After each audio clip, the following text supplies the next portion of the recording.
খুব ছোটবেলায় একবার আব্বু অনেক রাতের বেলায় কাঁকড়া এনেছিল, তাও সেটা নদীর কাঁকড়া। আর কাঁকড়াটা রান্না করার জন্য আমার আম্মু যখন অপারগ ছিল তখন আমার আব্বু নিয়ে আসলো আমার পাশের বাড়ি থেকে একজন নানিকে। আর সেই নানি ওই রাত্রির বেলাতেই এই কাঁকড়াকে ধুয়ে কুটে এবং সাথে নারকেল বাটা দিয়ে এত মজার করে কাঁকড়ার রেসিপিটা তৈরি করেছিল, সেই স্বাদ এখনও মুখে লেগে আছে।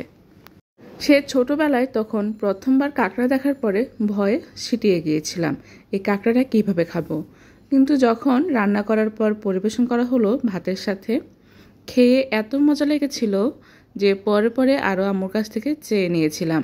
আর আম্মুও প্রথমে খাবে না করছিল, পরে কিন্তু আম্মু নিজেও টেস্ট করেছিল। আমাদের ব্রিকফিল্ড ছিল আর আব্বু সেই সুবাদে বিভিন্ন জায়গা থেকে কয়লা কাঠের জন্য অনেক যাতায়াত করত। আর যেখানে যেত আসার সময় চেষ্টা করতো আমাদের জন্য ওখানকার স্থানীয় কিছু জিনিস নিয়ে আসার জন্য। ছোটবেলার স্মৃতিগুলো সবার কাছে কিন্তু স্মরণীয় থাকে। আমার ছেলে বায়না ধরলো কাঁকড়া খাওয়ার, আর তার বাবাও আমাদের আবুধাবির বাসায় যখন ছিলাম উনি সুপার শপ থেকে আধা কিলো কাঁকড়া এনেছিল। কারণ প্রথমবার কেমন হবে কিভাবে রান্না করব আমার বেসিক আইডিয়া ছিল না। ইউটিউব ঘেটে কাঁকড়া ধুয়ে কুটে নেওয়ার পরে এই রেসিপিটা বের করলাম আর সেই নানির মতো করে রান্না করার চেষ্টা। এখানে আমি কাঁকড়া ধুয়ে নিয়েছিলাম আগে থেকেই। তেল গরম হওয়ার পর সেই তেলের মধ্যে আস্ত গরম মশলা দিয়ে পেঁয়াজ কুচি দিয়ে কিছুটা ব্রাউন কালার হলেই কিন্তু কাঁকড়াটা ভেজে নিব। এ পর্যায়ে কিন্তু আপনাকে বাটা মশলা ব্যবহার করতে হবে। এখানে আমি আদা বাটা এবং রসুন বাটা দিয়ে দিচ্ছি, এটাকেও এই কাঁকড়ার সাথে একসাথে ভেজে নিচ্ছি। এক্ষেত্রে কিন্তু আমি আলাদা করে মশলাটা কষাইনি, আমি কাঁকড়াটা দিয়ে কিন্তু মশলাটা একসাথে কষিয়ে নিলাম। আরও দিচ্ছি টমেটো, এটা আপনারা স্কিপ করতেও পারেন কারণ টমেটো অনেকে পছন্দ করে না, তবে আমার ভীষণ পছন্দ। আর এই রান্নাটার মধ্যে টমেটো অ্যাড করলে মনে হয় যে স্বাদটা আর একটু বেড়ে যায়, ফ্লেভারটা একটু পরিবর্তন আসে। আমার ছেলের আবার সি ফুড দেখলে খেতে মন চায়। ওকে নিয়ে যখন কোনো সুপার শপে যায় তখনই সে দেখে কি কি আছে ওখানে মাছের মধ্যে, অক্টোপাস দেখে, স্কুইড দেখে, সে সেগুলো খেতে চায়। যদিও সেগুলো কেনা হয় না কারণ আমার দেখলেই কেমন জানি গা গুলিয়ে ওঠে। তবে কাঁকড়াটা যেহেতু ছোটোবেলায় খেয়েছি তাই এই কাঁকড়াটাই ওকে রান্না করে এবার খাওয়ানোর চিন্তাভাবনা করলাম।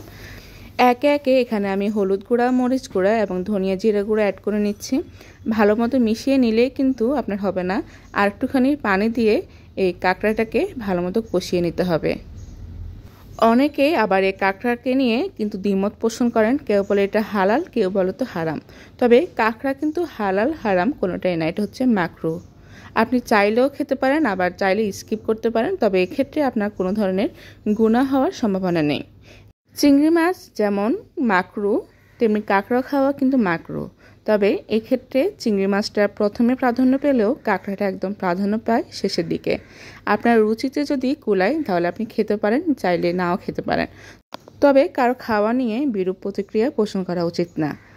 ইদানিং ফেসবুকে যখনই কেউ কাঁকড়া নিয়ে পোস্ট করে তখনই দেখি যে সেখানে সমালোচনার ঝড় ওঠে। তাই আমার জানা সামান্য জানা থেকে একটুখানি তথ্য শেয়ার করলাম। হয়তো আমারও ভুলভ্রান্তি থাকতে পারে, কারণ ইসলাম বা এই ধরনের জিনিস নিয়ে আমার অনেক বেশি ঘাটাঘাটি নাই বা জানা নাই, তাই আমার জানা যতটুকু আমি অতটুকুই শেয়ার করার চেষ্টা করেছি। এই মশলাতে কাঁকড়াটা যখন ভালো মতো কষানো হয়ে গেছে আমি এই মুহূর্তে পানি অ্যাড করে নেব রান্নার জন্য। আর শেষ পর্যায়ে কিন্তু আমি যে ইনগ্রিডিয়েন্টসটা ব্যবহার করেছি সেটা হলো শুকনো নারকেলের গুঁড়া, কারণ আমার কাছে বাটা নারকেল ছিল না, তাই আমি এখানে কিছুটা শুকনো নারকেলের গুঁড়া অ্যাড করেছি। সুপার শপগুলোতে কিন্তু কিনতে পাওয়া যায়, বাংলাদেশেও পাওয়া যায়। আর আমি যেহেতু এই ভিডিওটা করেছিলাম আমার আবুধাবি থাকার সময়ে, তবে এখন যদি এই কাঁকড়া রান্না করতাম তাহলে আমি চেষ্টা করতাম তাজা নারকেল বেটে এখানে ব্যবহার করার জন্য। তাজা জিনিসের বা ফ্রেশ জিনিসের স্বাদটাই কিন্তু অন্যরকম থাকে। আর ফাইনাল লুক, এই যে রান্নার পরিশেষে কয়েকটা কাঁচামরিচ ছিটিয়ে নিয়ে কিন্তু আমার রান্নাটা আমি সম্পূর্ণ করেছি। আর ফাইনাল লুক তো দেখতেই পাচ্ছেন, ভীষণ মজার হয়েছিল। যারা আমার মতো বা আমার ছেলের মতো কাঁকড়া খেতে পছন্দ করেন তারা চাইলেই কিন্তু অনায়াসে মালাইকারির মতো করেই এভাবে কাঁকড়াটা ভুনা করে নিতে পারেন বা রান্না করে নিতে পারেন। সে ছোটবেলার ছোট্ট স্মৃতি থেকে কিন্তু এই রান্নাটার মেইন আইডিয়া পেয়েছি। নানি যেভাবে রান্না করে খাইয়েছিল ঠিক সেভাবেই আজকের এই কাঁকড়াটা রান্না করার চেষ্টা করেছি।